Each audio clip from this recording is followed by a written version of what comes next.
በስመ አብ ወወልድ ወመንፈስ ቅዱስ አህዱ አምላክ አሜን።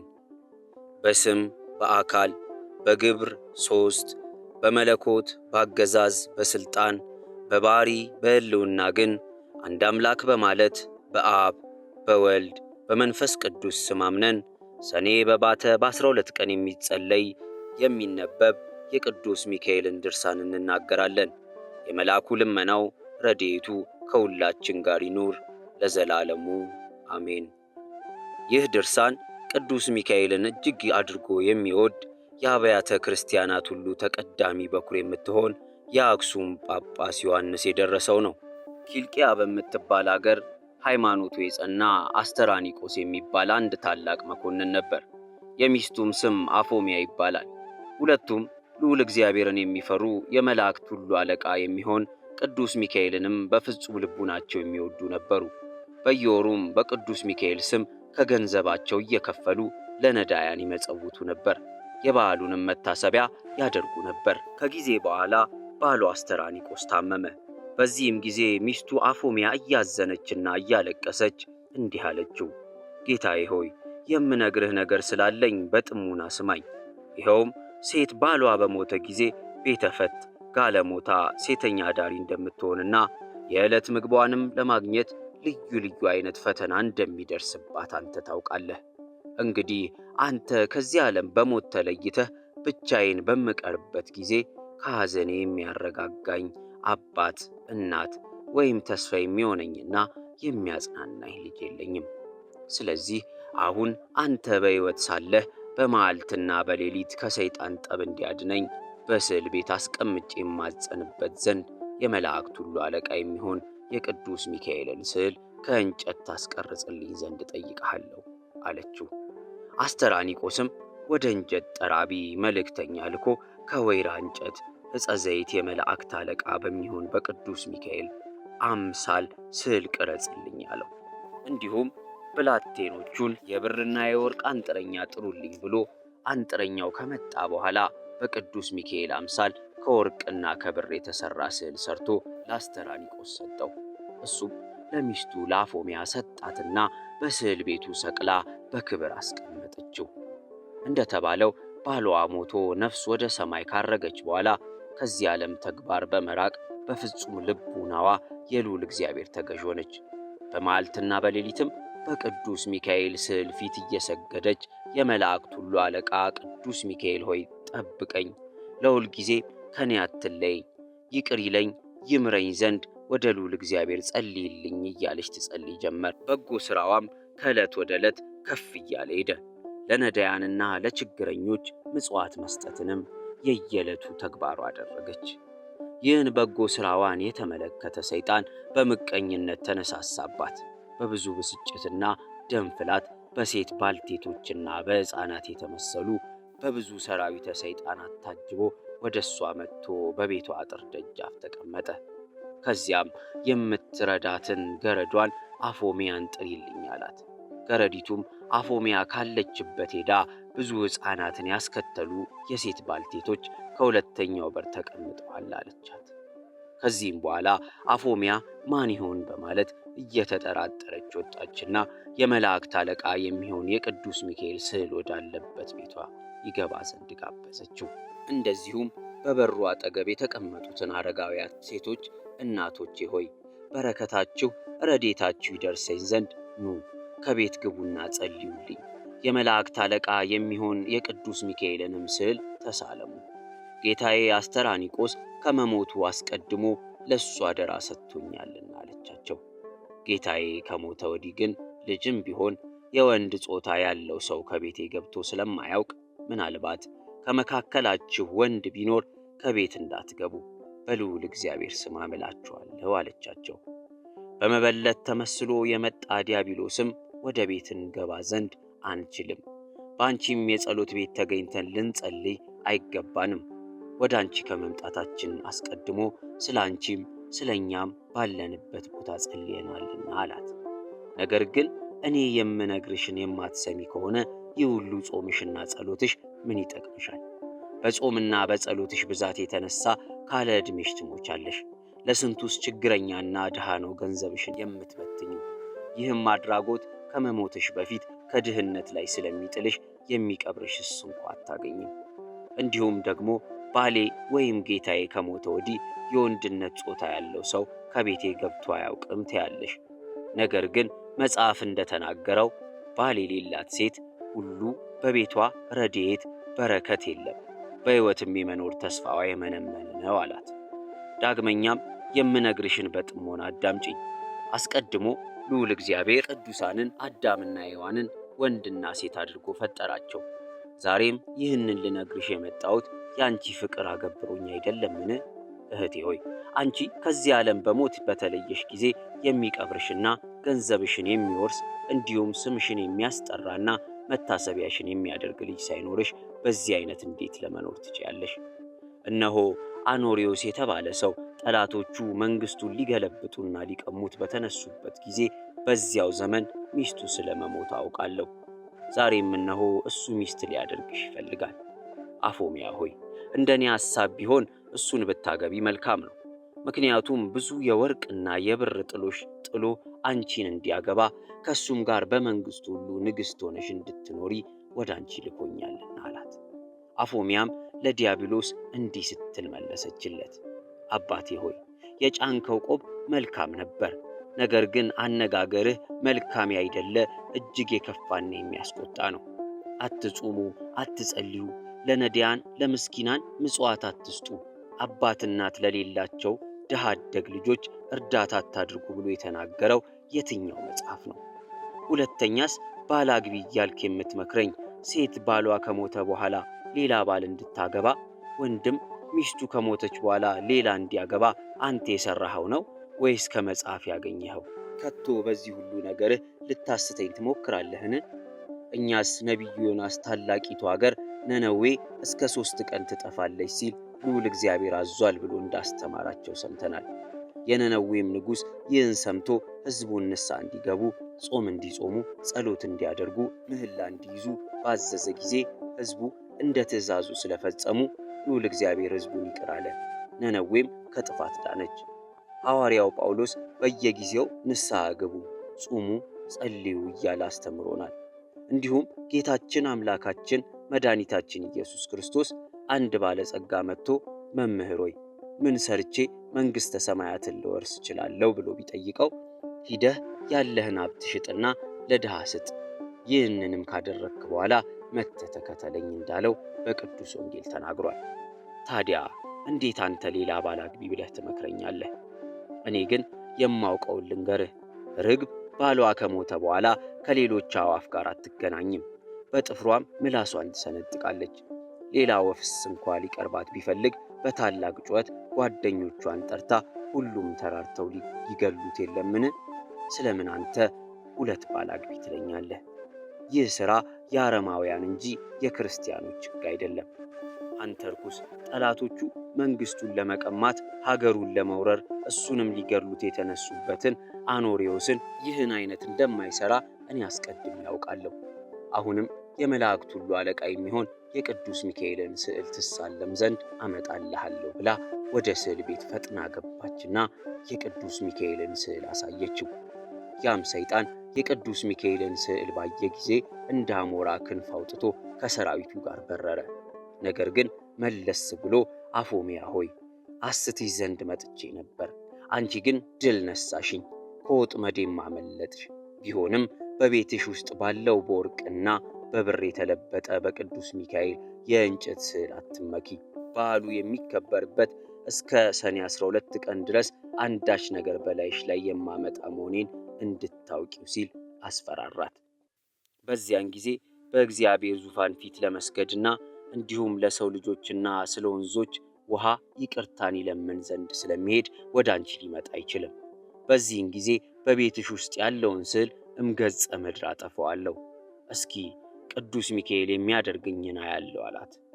አፎሚያም ተመልሰ ብትመጣም የመላእክት አለቃ በሚሆን በቅዱስ ሚካኤል የጸሎት ኃይል አፍረት ትመለሳለህ ብላ በጌታችን በኢየሱስ ክርስቶስ ትዕምርተ መስቀል አምሳል በአራቱ ማዕዘን አማተበችበት። በዚህን ጊዜ ዲያብሎስ ኀፍረቱን ተከናንቦ ሄደ። እሷም ጾም በመጾም ምጽዋት በመመጽወት ጸሎት በመጸለይ በጎ ሥራዋን እያስፋፋች ሄደች። ከዚህም በኋላ ያ ሰይጣን የዓመቱ 10ኛ ወር በሚሆን በሰኔ 12 ቀን የቅዱስ ሚካኤል በዓሉ በሚከበርበት ዕለት በመላእክት አምሳል አስኬማ አክሊል አድርጎ በእጁ ትዕምርተ መስቀል የሌለበት የወርቅ ዘንግ ይዞ በሌሊት ወደ እሷ መጣ። ከዚያም ወደ ቤት ገብቶ አፎሚያ ሆይ ሰላም ላንቺ ይሁን፣ እንዴት አለሽ? ዕጣንሽ፣ ጸሎትሽ፣ በጠቅላላውም በጎ ምግባርሽ ሁሉ ወደ ሰማይ አድርጎ ከልዑል እግዚአብሔር ዙፋን ፊት ቀርቧል። ፈጣሪሽም ከመላእክቶች ሁሉ ጋር በጣም ተደስቷል። በዚህም የተነሳ ስለ በጎ ሥራሽ ባለ ዘመንሽ ሁሉ እጠብቅሽ ዘንድ ወደ አንቺ ልኮኛል አላት። አፎሚያም አንተ ማነህ? ስምህስ ማን ይባላል? አለችው። እሱም እኔ የመላእክት ሁሉ አለቃ የምሆን ቅዱስ ሚካኤል ነኝ። ባለፈው ጊዜ የቅዱስ ሚካኤል በዓሉ በሚከበርበት ዕለት በሰኔ 12 ቀን ለሰውና ለእንስሳት ሁሉ ከልዑል እግዚአብሔር ዘንድ ምሕረትን ለመለመን ስለሚሄድ ወደ አንቺ አይመጣም ሲል ዲያብሎስ ሲናገርሽ ሰምቼ ነበርና ስለዚህ እንዳይፈታተንሽና እንዳይበረታብሽ ስለ አንቺ ከሰማይ ወረድኩ። አሁንም ለእኔ ልትሰግጂ ይገባሻል። ሰማያውያን መላእክት ወገኖቼን በሰማይ ትቼ አንቺን ለማዳን ወደ አንቺ መጥቻለሁና አላት።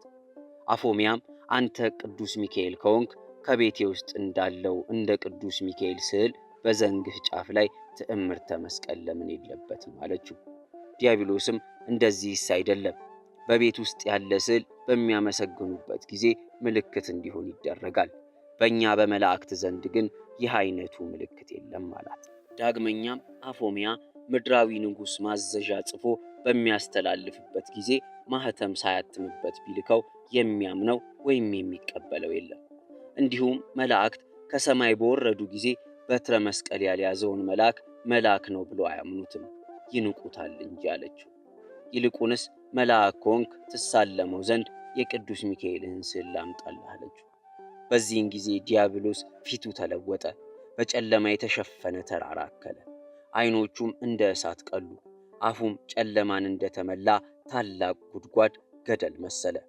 ከአፉም ሽታው እጅግ የከፋ ጭስ ይወጣ ነበር። ተቅበጠበጠ።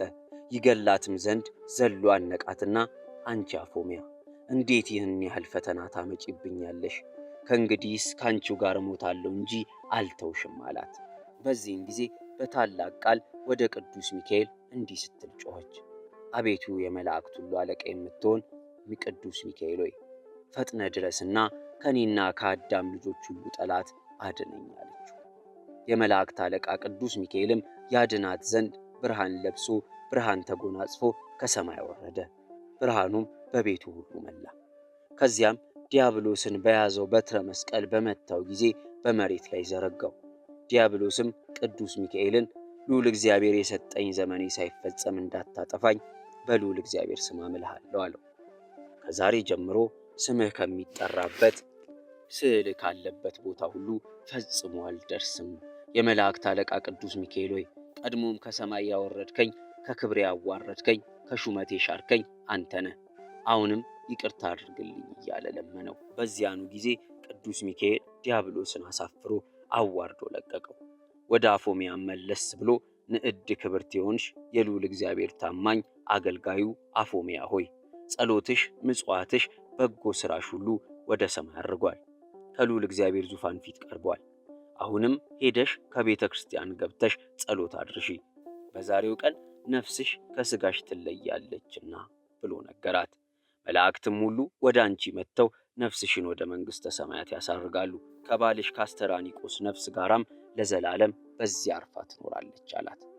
ከዚህም በኋላ አፎሚያ እያየችው ቅዱስ ሚካኤል ወደ ሰማይ አረገ። እሷም ንጹሕ ልብስ ለብሳ ወደ ቤተ ክርስቲያን ሄደችና የክርስቶስን ሥጋና ደም ተቀበለች። ከዚያም ከጳጳሱ ዘንድ ቀረበችና አባቴ ሆይ በዛሬው ቀን ወደ ቤቴ መጥተህ ቤቴን ባርክልኝ፣ ቀሳውስትና ዲያቆናትንም መዘምራኑንም አስከትለህና እና ስለ እኔ ጸልዩልኝ አለችው። ብላቴኖቿንም ያለኝን ገንዘብ ሁሉ አቅርቡልኝና ነዳያንን በመንገድ ያገኛችሁትንም ሁሉ ጥሩልኝ አለቻቸው።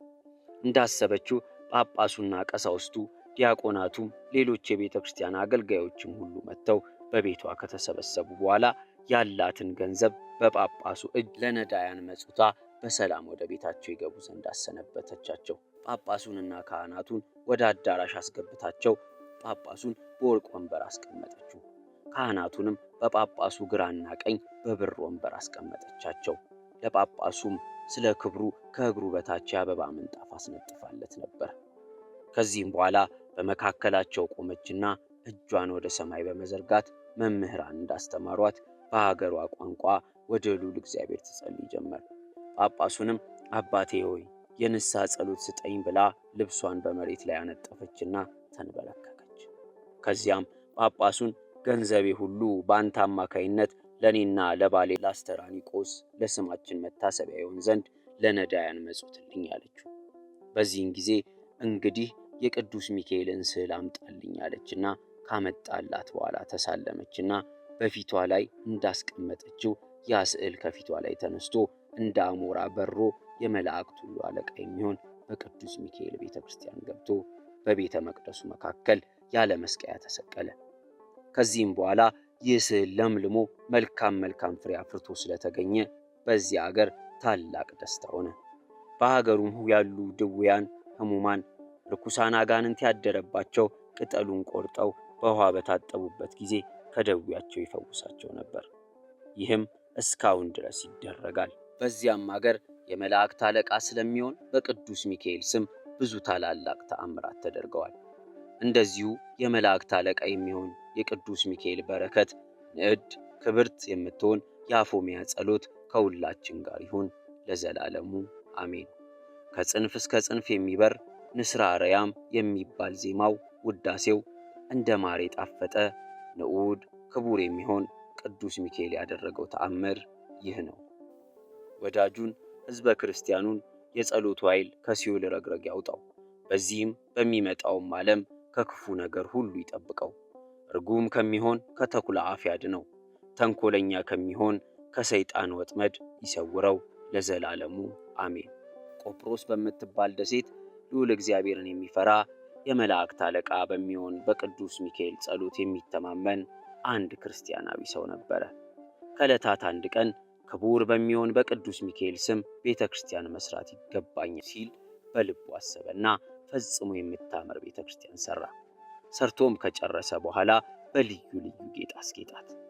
ከዚህም በኋላ በቅዱስ ሚካኤል ስም የሰራትን ቤተ ክርስቲያን ይባርኩለትና ያከብሩለት ዘንድ ወደ ኤጲስቆጶሱና ካህናቱ መልእክት ላከ። ለቤተ ክርስቲያኑ ማስመረቂያም ብዙ ድግስ ደግሶ ታላቅ በዓል አደረገ። ከዚያም ካህናቱ፣ ዲያቆናቱ፣ ምዕመናኑም ሁሉ የቅዱስ ሚካኤል ቤተ ክርስቲያን በሚባረክበት ቀን በቤተ ክርስቲያኑ ተሰብስበው ከቆሙ በኋላ ኤጲስቆጶሱ እንደ ሕጉ የቅዳሴ ጸሎት ጀመረ። በዚያች ሀገር ጋኔን ያደረበት አንድ አይሁዳዊ ሰው ነበርና እሱም መላ አካላቱ ለምጽ ወጥቶበት የሚጨነቅ ጥርሱን እያፋጨ የሚሰቃይ በጽኑ ደዌ የተያዘ ነበረ። ከደዌውም ጽናት የተነሳ ሰውነት ሁሉ እንደ ድንጋይ ደርቆ ነበር።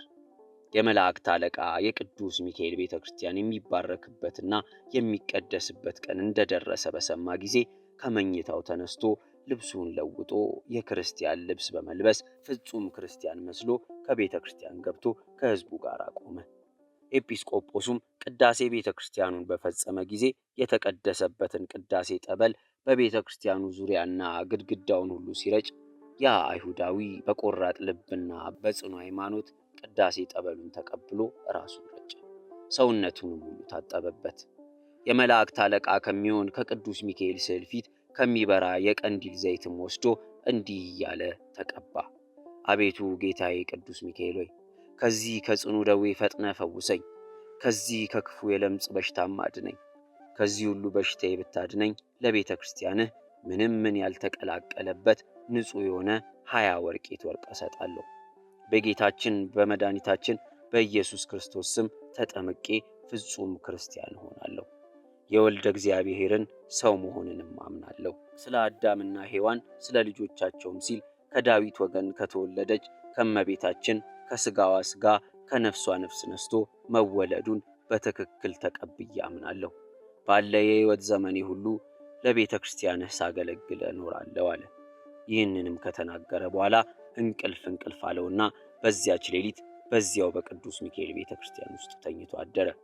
ከእንቅልፉም በነቃ ጊዜ ሰውነቱ በሙሉ ጤንነት ላይ ሆኖ ከለምጹ ተፈውሶ ከበሽታውም ድኖ አገኘው። ከዚህም በኋላ በታላቅ ደስታ ልዑል እግዚአብሔርንና ቅዱስ ሚካኤልን እያመሰገነ ወደ ቤቱ ገባ። ያም አስቀድሞ ያስጨንቀው የነበረ ጋኔን ከሱ ተለይቶ ወጣ። በሰውነቱ ላይ ይታይ የነበረው ለምጽም ጠፋ። ፈጽሞ ከሰውነቱ ላይ አንዳችም የበሽታ አይነት የቀረ ስላልነበረ ፍጹም ጤነኛ ሆነ። ያም አይሁዳዊ ከጽኑ ደዌው ፈጽሞ በዳነ ጊዜ ለቅዱስ ሚካኤል ቤተክርስቲያን እሰጣለሁ ብሎ ቃል የገባበትን ያን 20 ወቄት ንጹሕ ወርቅ ሰጠ። በዚያኑ ጊዜ ፈጥኖ ወደ ኤጲስቆጶሱ ዘንድ ሄደና ቅዱስ ሚካኤል ያደረገለትን ተአምራት ሁሉ ነገረው። ከለምጹ እንዳዳነውና ካደረበት ጋኔን እንዴት እንዳላቀቀውም አስረዳው። ከዚያም ኤጲስቆጶሱን አባቴ ሆይ ከዛሬ ጀምሮ ክርስቲያን ሆን ዘንድ እፈቅዳለሁ። ስለዚህ አጥምቀኝና ከቅዱሳን ማህበር አንድ አድርገህ ደምረኝ እያለ ለመነው። ኤጲስቆጶሱም እሺ ብሎ ከቤተሰቡና ከዘመዶቹ ጋር አጠመቀውና ክርስቲያን አደረገው። ከዚያም በኋላ ያ አይሁዳዊ ሰው በቀናች በጸናች ሃይማኖት ጸንቶ በበጎ ሥራ ተጠምዶ የቅዱስ ሚካኤልን ቤተክርስቲያን ለማገልገል ወሰነ። እንዲሁም በጨለማ ለነበሩ ሰዎች ብርሃን ወጣላቸው። በድንቁርና በቀቢጸ ተስፋ ለነበሩ ሰዎች ዕውቀት ተገለጸላቸው። በክህደት በኃጢአት ለነበሩ ንስሐ ተሰራላቸው፣ ሃይማኖት ተሰጣቸው ተብሎ በነቢይ እንደተነገረ ቅዱስ ሚካኤል ቀድሞ ከነበረበት ጨለማ ወደ ብርሃን እንዴት እንደመለሰውና ያደረገለትን ተአምራት ሁሉ ለሕዝብ ሲነግር ኖረ።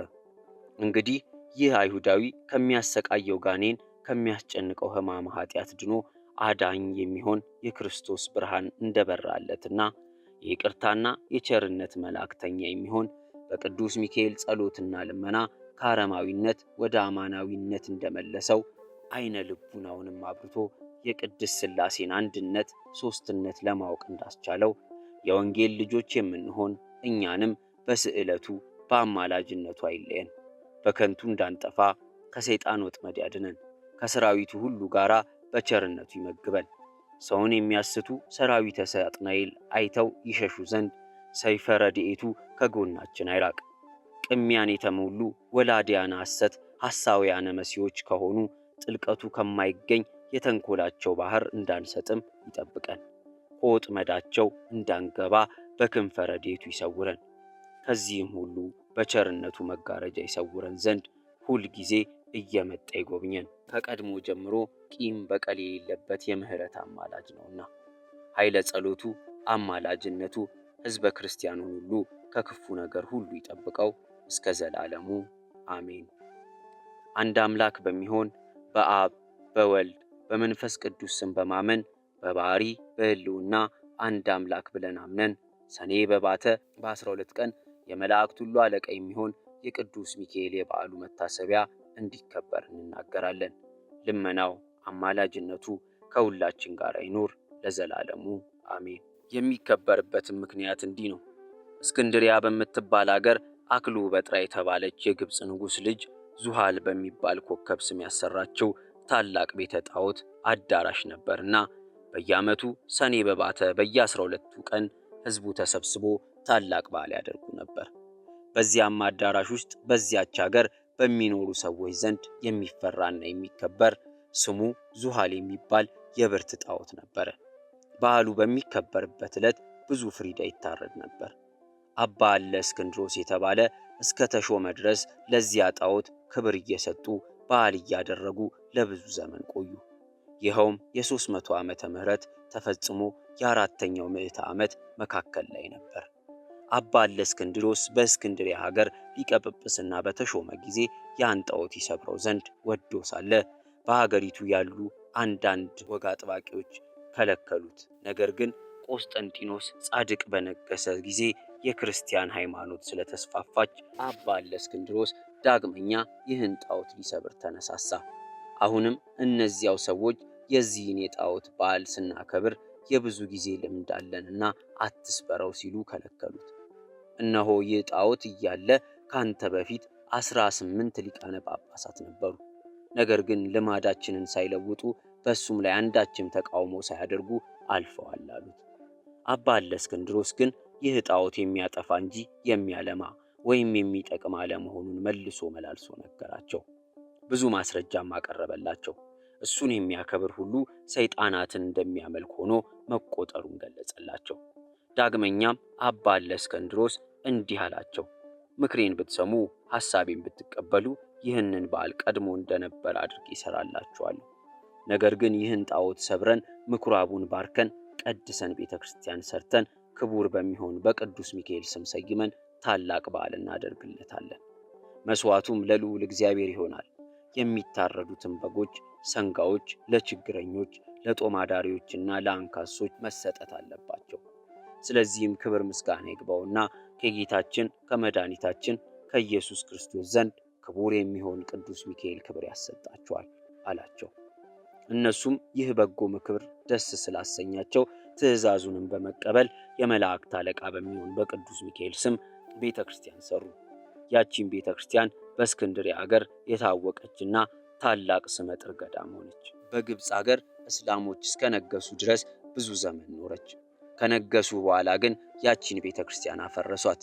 ይህም በዓል ከተሰራ ጀምሮ እስከ ፈረሰችበት ቀን ድረስ ንዑድ ክቡር የሚሆን የቅዱስ ሚካኤልን በዓል የሀገሩ ሰዎች ሁሉ እየተሰበሰቡ ያከብሩበት ነበር። ከነሱም መካከል ልዑል እግዚአብሔርን እጅግ አድርጎ የሚፈራ ወር በገባ በየ12ቱ ቀን የቅዱስ ሚካኤልን ዝክሩን የሚዘክርና ይልቁንም በኅዳር 12 እና በሰኔ 12 ቀን በታላቅ ክብር የሚያከብር አንድ ሰው ነበር። ለዚህም ልዑል እግዚአብሔርን ለሚፈራ ሰውም ርኅራኄ የሌለው በሱም ላይ ጥላቻ ያደረበት ባለጸጋ ጎረቤት ነበረው። የቅዱስ ሚካኤልን በዓል በሚያከብርበት ጊዜ ሁሉ ይዘብትበት፣ ይሳለቅበት ነበር። ይህ ልዑል እግዚአብሔርን የሚፈራ ሰውዬ በዚህ አይነት በጎ ሥራ ብዙ ጊዜ ከኖረ በኋላ ከዚህ ዓለም ድካም ያርፍ ዘንድ የሞቱ ጊዜ ቀረበ። ሚስቱንም ጠርቶ በጎ ሥራ ከመስራት ለድሃ ከመመጽወት ቸል አትበይ፣ የቅዱስ ሚካኤልንም በዓል በየወሩ ከማክበር አትቦዝኚ፣ ይልቁንም በኅዳር 12 እና በሰኔ 12 ቀን ከፍ ባለ ስነ ሥርዓት እንድታከብሪ አደራ ልሻለሁ አላት። በሚሞትበትም ጊዜ ሚስቱ ጸንሳ ነበር። ይህም ሰው በሰላም አረፈና ፍጹም መንግሥተ ሰማያትን ወረሰ። ከዚህም በኋላ ሚስቱ የመውለጃዋ ጊዜ ተቃርቦ ነበርና ምጥ ይዟት በታላቅ ጭንቅ ላይ እንዳለች አንተ የልዑል እግዚአብሔር መልአክ ሆይ በእኔ ላይ ይቅርታን አውርድ፣ ከዚህ ከደረሰብኝ ጭንቅ ይገላግለኝ ዘንድ ስለ እኔ ልዑል እግዚአብሔርን ለምንልኝ፣ አንተ ከልዑል እግዚአብሔር ዘንድ ታላቅ ባለሟልነት ተሰጥቶአልና እያለች ለመነች። ይህንንም በምትልበት ጊዜ ያለችበት ቤት በብርሃን ተመላ። ከጭንቋም ዳነችና መልኩ በጣም ያማረ ልጅ ወለደች። የልዑል እግዚአብሔር መልእክተኛ ቅዱስ ሚካኤልም ከሰማይ ወርዶ ያን ሕፃን ባረከውና ቸርነት ርኅራኄ የሌለውን የዚህን ባለጸጋ ገንዘብና ሀብት እርሻውንም ሁሉ ይህ ሕፃን እንዲወርስ ልዑል እግዚአብሔር አዟል አለ። ያን ጊዜ ያ ባለጸጋ በሴትዮዋ ቤት መስኮት አጠገብ ሆኖ ሁኔታውን ሁሉ ይመለከት ነበርና ይህን ነገር በሰማ ጊዜ ልቡ በታላቅ ሐዘን ተነካ። ሕፃኑንም የሚገድልበትን ምክንያት ይፈልግ ጀመር። ነገር ግን ልዑል እግዚአብሔር በቅዱስ ሚካኤል ጸሎት ብላቴናውን ከክፉ ነገር ሁሉ ይጠብቀው ነበር። ብላቴናውም 10 ዓመት በሆነው ጊዜ እናቱ በጣም ችግር ጸናባት። በዚህን ጊዜ እምነት የጎደለው ያ ባለጸጋ አንቺ ችግረኛ ስለሆንሽ ይላከኝ ያገለግለኝ ዘንድ ልጅሽን ስጭኝና ምግቡንና ልብሱን ምንም ሳላጎድል ተንከባክቤ አኖረዋለሁ፣ ለአንቺም 20 ወቄት ወርቅ እሰጥሻለሁ አላት። ይህንንም ባላት ጊዜ ስለ ችግሯ በጣም በመደሰት ልጇን ሰጠችውና 20ውን ወቄት ወርቅ ተቀበለች። ብላቴናውንም በወሰደ ጊዜ እንግዲህ ሐሳቤ ሁሉ ዛሬ ተፈጸመልኝ እያለ በጣም ደስታ ተሰማው።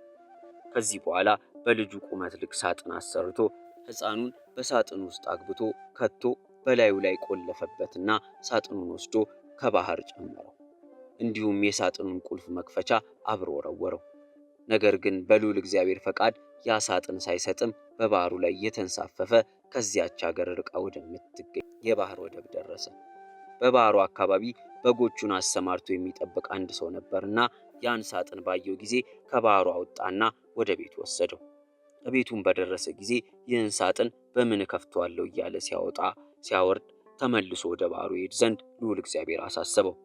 በሄደም ጊዜ አንድ አሳ የሚያጠምድ ሰው አገኘ። ያ በግ ጠባቂ አሳ አጥማጁን በእኔ ስም መረብህን ወደ ባህር ጣልና የተሰገረውን አሳ ለእኔ ይሆናል፣ ዋጋውን ግን እከፍልሃለሁ አለው። አሳ አስጋሪውም እንደተነጋገሩት መረቡን ከባህር ቢጥል ታላቅ አሳ ተያዘና ለሰውየው ሰጥቶት ዋጋውን ተቀበለ። እሱም ያን አሳ ከቤተሰቦቹ ጋር ጠብሶ ይበላ ዘንድ በችኮላ ወደ ቤቱ ሄደና የአሳውን ሆድ ቢሰነጥቀው የዚያን የሳጥን ቁልፍ መክፈቻ አገኘ። በዚያን ጊዜ ይህ መክፈቻ የዚህ ሳጥን ቁልፍ መክፈቻ መሆን አለበት ሲል አሰበና ቁልፉን ለመክፈት ቢሞክር ወለል ብሎ ተከፈተ። በዚህም ጊዜ እየተደነቀ ሳለ ሳጥኑን ቢከፍተው ያ ባለጸጋ ሊገለው ያሰበውን ሕፃን በሳጥን ውስጥ አገኘው። ባየውም ጊዜ እጅግ ተደስቶ በባህር ውስጥ ስላገኘው ስሙን ባህራን ብሎ ሰየመውና እንደ ልጁ አድርጎ ይንከባከበው ዘንድ ወሰነ። ከባህራን አገር የበግ ጠባቂው አገር የ10 ቀን ጎዳና የሚያስገድ ርቀት ነበረው። ከብዙ ዓመታት በኋላ ያ ባለጸጋ ሰው ለንግድ ከሀገሩ ወጣ። በጉዞም ላይ ሳለ ፀሐይ ስትገባ ከዚያ የበግ ጠባቂው ዘንድ ደረሰ። በግ ጠባቂውንም ወንድሜ ሆይ በአንተ ዘንድ የማድርበት ቢኖር ታሳድረኝ ዘንድ እለምንሃለሁ፣ ኪራዩንም እከፍላለሁ ብሎ ጠየቀውና ያ በግ ጠባቂ ወደ ቤቱ አስገባው። ባለጸጋውም ገብቶ ጥቂት ካረፈ በኋላ በግ ጠባቂው ያን ብላቴና ባህራን ብሎ ሲጠራው በሰማ ጊዜ ልጅህ ነውን ብሎ ጠየቀው። በግ ጠባቂውም አዎን፣ ይህ አሁን ጎልማሳ ሆኖ የምታየው ወጣት ገና ሕፃን ሆኖ ሳለ በሳጥን ተከቶ ከባህር ውስጥ ተጥሎ አግኝቼው ወስጄ አሳድጌዋለሁና ልጄ ነው አለው። ባለጸጋውም ይህንን ነገር በሰማ ጊዜ ፈጽሞ ደነገጠ። ይገድለውም ዘንድ ፈልጎ በባህር ውስጥ የጣለው ሕፃን መሆኑንም አወቀ። በበነጋውም መንገዱን ለመሄድ ሲዘጋጅ ልዩ ልዩ ምክንያት ሰይጣናዊ ሐሳብ በመፍጠር በግ ጠባቂውን ወንድሜ ሆይ አንድ የማስቸግርህ ጉዳይ አለኝ፣ ይኸውም በቤቴ የረሳሁት ነገር ስላለ እገሊት ወደምትባል አገር ሄዶ መልእክት ያደርስልኝ ዘንድ ይህን ብላቴና እንድትሰጠኝ ነው። የድካሙንም ዋጋ 20 ወቄት ወርቅ እከፍላለሁ አለው። ያም በግ ጠባቂ ስለ ወርቁ ስጦታ ደስ በመሰኘት ያን ጎልማሳ ጠርቶ ልጄ ባህራን ሆይ ይህ ክቡር ሰው ለሥራ ጉዳይ ወደ ቤቱ ሊልክ ይፈልጋልና መልእክቱን አድርስለት፣ ልዑል እግዚአብሔር በሰላም ያግባህ ሲል ጠየቀው። ልጁም እሺ መልካም ነው አባቴ ሆይ ያዘዝከኝን ሁሉ ለመፈጸም ዝግጁ ነኝ አለው። ከዚህም በኋላ ያ ባለጸጋ ይህችን የመልእክት ደብዳቤ ይዞ ወደ አንተ የመጣውን ስሙ ባህራን የተባለውን መልእክቷ በደረሰችህ ጊዜ ፈጥነ ግደለው፣ ገርለህም ሬሳውን ከጉድጓድ ጣለው። እኔ በሰላም ተመልሼ እስክመጣ ድረስ ማንም ማን ይህን ምስጢር አይወቅ የሚል ጽሑፍ ለሹሙ ጽፎ አዘጋጀ። እንዲሁም በሹሙና በሱ መካከል የሚተዋወቁበትን ማኅተም በደብዳቤው ላይ አትሞ ለባህራን ሰጠው።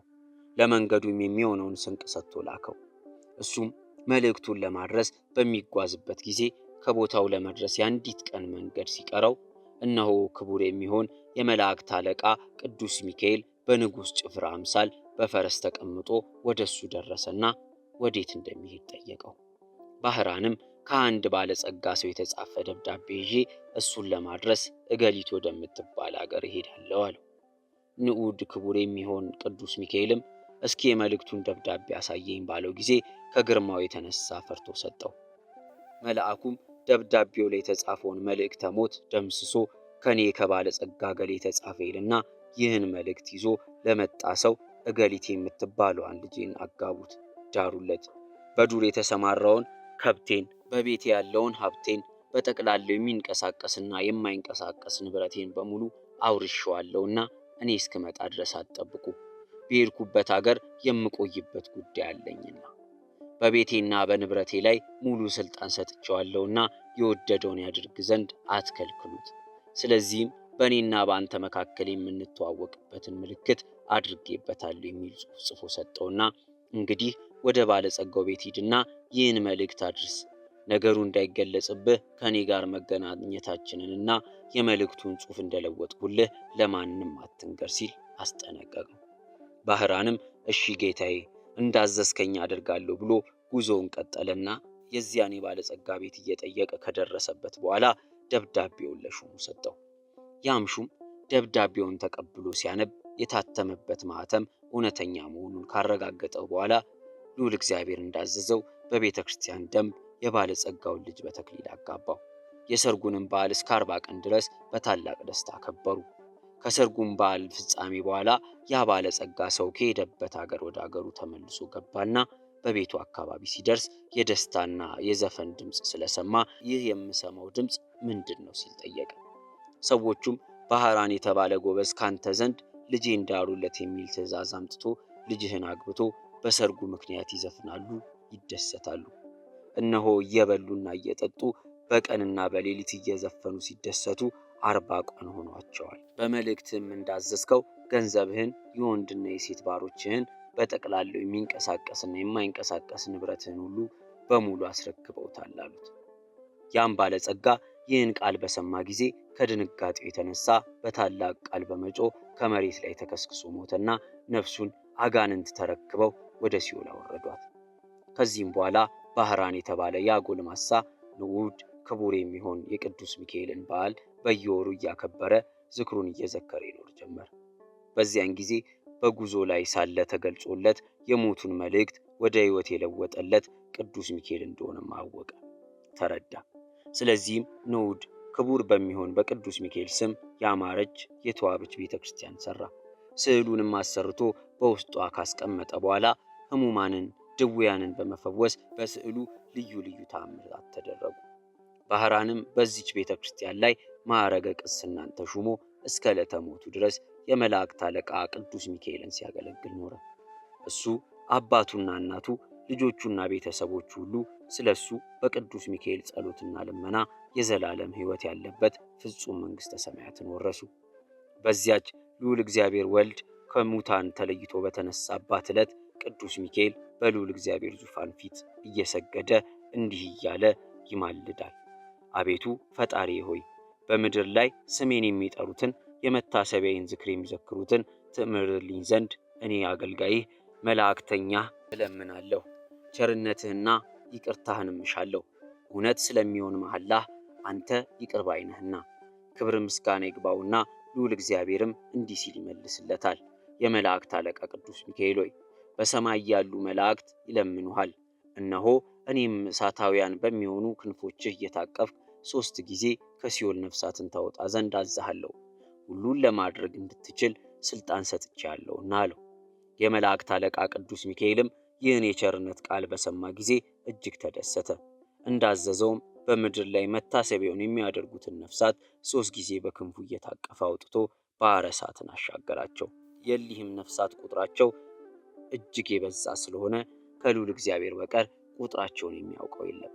ወንድሞቼ ሆይ እንግዲህ ንዑድ ክቡር የሚሆን የቅዱስ ሚካኤልን በዓል በሚቻለን መጠን ከማክበር አንቆጠብ። ክብር ምስጋና ይግባውና ጌታችን በቅዱስ ወንጌል እንደተናገረ ቀዝቃዛ ውሃ እንኳን ለጠማው የሚያጠጣ ሁሉ ዋጋውን አያጣምና። አሁንም የልዑል እግዚአብሔርን ቸርነት እንለምን። የመላእክት አለቃ በሚሆን በቅዱስ ሚካኤል አማላጅነት ከሰይጣን ወጥመድ እንዲያድነን ነቀጥቃጠ ሕማምንም ከኛ ያርቅልን ዘንድ የምድርንም ፍሬ ሁሉ እንዲያበዛልንና በጎ ሥራ ለመስራት የሚያስችል ኃይል ይሰጠን ዘንድ እንዲሁም ኃጢአታችንን እንዲያስተሰርይልንና ከኛ ወገን የሞቱትን ነፍሳቸውን በበጎ ረፍት ያሳርፍ ዘንድ የወጡትን አባቶቻችንንና ወንድሞቻችንን በሰላም ወደ ቤታቸው ይመልሳቸው ዘንድ በመካከላችንም ፍቅርን መስርቶ በጸናች በቀናች ሃይማኖት እስከ ዓለም ፍጻሜ ያጸናን ዘንድ ቅዱስ ፈቃዱ ይሁንልን። ንዑድ ክቡር የሚሆን የመላእክት ሁሉ አለቃ ቅዱስ ሚካኤል ያደረገው ተአምር ሊቆጥሩት የማይቻል ብዙ ስለሆነ በእኛም ላይ ኃይለ ረድኤቱ አድሮብን ይኖር እስከ ዘላለሙ ድረስ አሜን። በአብ በወልድ በመንፈስ ቅዱስ ስም አምነን በባህሪ በሕልውና አንድ አምላክ ብለን ክብር ምስጋና ይግባውና በዛሬው ዕለት ልዑል እግዚአብሔር ቅዱስ ሚካኤልን በወገኖቹ በመላእክት ሁሉ ላይ ከክብሩና ከገናናነቱ ጋር እንደሾመው እንናገራለን። ንዑድ ክቡር የሚሆን የመላእክት አለቃ የቅዱስ ሚካኤል ተአምራቱ ብዙ ነውና ስለዚህ የቤተ ክርስቲያን ሊቃውንት የቅዱስ ሚካኤልን በዓል በየወሩ በ12 ቀን እናከብር ዘንድ አዘውናል። ጸሎቱና በረከቱ ከኛ ጋር ይኖር ለዘላለሙ አሜን። በቸርነቱ ላይ ለሰው ታዛዥ ለሆነውና በይቅርባይነቱ ለታወቀው መልአክ ለቅዱስ ሚካኤል ሰላም እላለሁ። አስቀድሞ ልዑል እግዚአብሔር ወደ ሰማይ ማድረግ በዚህ መልአክ የመለከት ድምፅ መነፋት እንደሆነ ዳግመኛም በሚመጣበት ጊዜ እንዲሁ ይሆናል። ዳግመኛም በዛሬው ዕለት ንዕድ ክብርት የምትሆን አፎሚያ የረፍቷ ቀን እንደሆነ እንናገራለን። ይህችም ቅድስት አፎሚያ የተባለች ሴት አንድ ልዑል እግዚአብሔርን የሚፈራ አስተራኒቆስ የተባለ ሰው ሚስት ናት። ይህም ሰውዬ ምጽዋትን የሚሰጥ 3 በዓላቶችን በየወሩ የሚያከብር ነበር። እኒሁም በዓላት የመላእክት አለቃ የሚሆን የቅዱስ ሚካኤልን በዓል ወር በገባ በየ12 ቀን፣ የእመቤታችን ቅድስት ድንግል ማርያምን በዓል በየወሩ በ21 ቀን፣ የጌታችንን የኢየሱስ ክርስቶስን የልደቱን መታሰቢያ በዓል ወር በባተ በ29 ቀን ሲያከብርና መታሰቢያቸውንም ሲያደርግ ይኖር ነበር። ይህም ሰው የሚሞትበት ቀን በደረሰ ጊዜ በሕይወቱ ሳለ የሚያደርገውን ምጽዋት እንዳታስቀር አዘዛት። ይልቁንም የሊህን የሦስቱን የመታሰቢያ በዓላት ዝክር እንዳታስታጉል አደራ አላት። እሷም በቤቷ ውስጥ አኑራ ከሰይጣን ፈተና ትከላከልበት ዘንድ የቅዱስ ሚካኤልን ስዕል አሰርቶ እንዲሰጣት ባሏን ጠይቀችውና አሰርቶ ሰጣት። ባሏም ከዚህ ዓለም በሞት በተለየ ጊዜ አስቀድሞ እሱ ከሚያደርገው በጎ ሥራ አንዳችም ሳታጓድል ትሠራ ጀመር። ሰይጣንም ይህን በተመለከተ ጊዜ በቅንዓት ተነሳባት። በመበለት መነኮሳያት ተመስሎ እየመጣ ስለ አንቺ በጣም ነው የማዝነው እያለ በነገሩ ሊያግባባት ሞከረ። አሁንም ዕድሜሽ ወደ እርጅና ከመግፋቱ በፊትና ገንዘብሽም ከማለቁ አስቀድሞ ባል አግብተሽ ልጅ ትወልጂ ዘንድ እመክርሻለሁ አላት። ቀጥሎም ባልሽ እንደሆነ መንግሥተ ሰማያትን ወርሷል፣ ምጽዋትን አይፈልግም ባላት ጊዜ እሷም ከእንግዲህ ከሌላ ወንድ ጋር ላልገናኝ ለልዑል እግዚአብሔር የመሐላ ቃልን ሰጥቻለሁና አላደርገውም ስትል መለሰችለት። ርግቦችና ቁራዎችስ እንኳ ባላቸው ከሞተ ሌላ ባል አያውቁም። በአርአያ እግዚአብሔር ለተፈጠሩ ሰዎችማ ይህን ማድረግ እንዴት ይገባል አለችው። ነገሩን እንዳልተቀበለችው ባየ ጊዜ መልኩን ለውጦ ዛሬ ባይቻለኝ በሌላ ቀን መጥቼ ሐሳቤን እንድትቀበል ያደርጋለሁ ሲል በታላቅ ቃል ጮኸ። እሷም የቅዱስ ሚካኤልን ስዕል አወጣችና ከዚያ ድምጥማጡን አጠፋችው። ከዚያም በሰኔ 12 ቀን እንደ ልማዷ ለማክበር ስትዘጋጅ ሳለ ዳግመኛ ያ ሰይጣን በመልአክ አምሳል ተመስሎ መጣና ሰላም ላንቺ ይሁን፣ ቸራለሽ፣ እኔ የመላእክት አለቃ ቅዱስ ሚካኤል ነኝ። እነሆ ገንዘብሽን በምጽዋት ማባከንሽን ትተሽ ከምዕመናን ወገን ለአንዱ ሚስት ትሆኚ ዘንድ ልዑል እግዚአብሔር ወደ አንቺ ልኮኛል። በዚህም ላይ ያለ ባል የምትኖር ሴት መቅጸፊያ የሌላት ወይም መልሕቋ እንደተቆረጠ መርከብ መሆኗን ወቂ አላት። ከመጽሐፈ ብሉያት ልዩ ልዩ ጥቅሶችን እያመጣ ተመልከች። አብርሃም፣ ይስሐቅና ያዕቆብ፣ ዳዊት፣ ሌሎችም እነሱን የመሰሉ ሁሉ ሚስት አግብተዋል። ነገር ግን የልዑል እግዚአብሔር ባለሟሎች እንደነበሩ አስቢ አላት። ቅድስት አፎሚያ መልሳ አንተ የልዑል እግዚአብሔር መልአክ ከሆንክ የመታወቂያ ምልክት የሚሆን ትዕምርተ መስቀል ወዴት አለ? የንጉሥ መላእክተኛ የሆነ ሁሉ የንጉሡን ማኅተም ሳይዝ ወደ ሌላው መልእክት ሊያደርስ አይሄድምና አለችው። ሰይጣንም ይህን በሰማ ጊዜ መልኩ ተለወጠ፣ ዘሎም አነቃት። በዚህም ጊዜ አፎሚያ ወደ ቅዱስ ሚካኤል ድረስልኝ እያለች ስትጮህ ፈጥኖ ደረሰና አዳናት። ሰይጣኑንም በብዙ አይነት ስቃይ ካሰቃየው በኋላ ልዑል እግዚአብሔር እስከ ዓለም ፍጻሜ ድረስ ታግሶኛልና ይቅር በለኝ አታጥፋኝ ብሎ ስለለመነው ተወው። የመላእክት አለቃ ቅዱስ ሚካኤልም ቅድስት አፎሚያን ሄደሽ ቤትሽን አዘጋጂ፣ በዛሬው ዕለት ከዚህ ዓለም በሞት ትለያለሽና፣ እነሆ ልዑል እግዚአብሔርም ዓይን ያላየውን ጆሮ ያልሰማውን ልቡና ያላሰበውን ዋጋሽን አዘጋጅቶልሻል ብሎ ከነገራት በኋላ ሰላምታ ሰጥቷት ወደ ሰማይ አረገ። ከዚያም ለበዓሉ የሚያስፈልገውን ካዘጋጀች በኋላ ወደ ኤጲስቆጶሱና ካህናቱ ዘንድ መልእክተኛ ላከችና መጡ። ቀጥሎም በእነሱ እጅ ለነዳያንና ችግረኞች ምጽዋት ይሰጡላት ዘንድ ገንዘብ ሰጠቻቸው።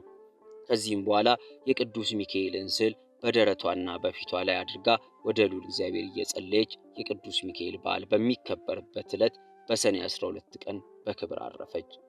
ልዑል እግዚአብሔር በፍጹም ልመናዋ ወዳጆቿን ሕዝበ ክርስቲያኑን ይቅር ይበለው እስከ ዘላለሙ አሜን። በበጎ ምግባሯ ቀንቶ በልዩ ልዩ ተንኮል ለማሳት በተነሳሳበት ጊዜ በዛሬው ቀን እንደቀጠራት ዲያብሎስን ድል ለነሳቸው ቅድስት አፎሚያ ሰላምታ ይገባል። የቅዱስ ሚካኤልን ስዕል እየተሳለመች ከዚህ ዓለም ድካም የዘላለም ረፍት ወዳለበት በክብር አርፋለችና። ዳግመኛም በዛሬው ዕለት ብፁዕና ንጹሕ የሚሆን ሰማያዊ ምስጢር የተገለጸለት ኢትዮጵያዊው ንጉሥ ላሊበላ ያረፈበት ቀን ነው። በዚህ ጻድቅ ንጉሥ ጸሎት ልዑል እግዚአብሔር ይቅር ይበለን ለዘላለሙ አሜን። ከእንጨትና ከጭቃ ያይደለ በፈለገው አይነት ድንጋዮች እንደ ጭቃ እየተሳቡለት በመንፈስ ቅዱስ ጥበብ ቤተ መቅደሶችን ላነጸ ለሰራ ለንጉሥ ላሊበላ ሰላምታ ይገባል። ነጋሲነቱንና ምስፍናውን ያጠይቅለት ዘንድ የነገሥታትና የታላላቅ ሰዎች ተድላ የሚሆን ይህ መዓር በተወለደበት ዕለት በንብ ተከበበ። በደገኛው ጻድቅ ትንቢት የሊቀ ጵጵስናውን ሹመት ከልዑል እግዚአብሔር ላገኘ ለሊቀ ጳጳሱ ለቄርሎስ ሰላም እላለሁ። ከዚህ ዓለም ስተት በራቀ በዚህ መምህር ጠለ ትምህርት ምዕመናን ለመለሙ፣ በዙ፣ ደቂቀ ወንጌልም በረከቱ።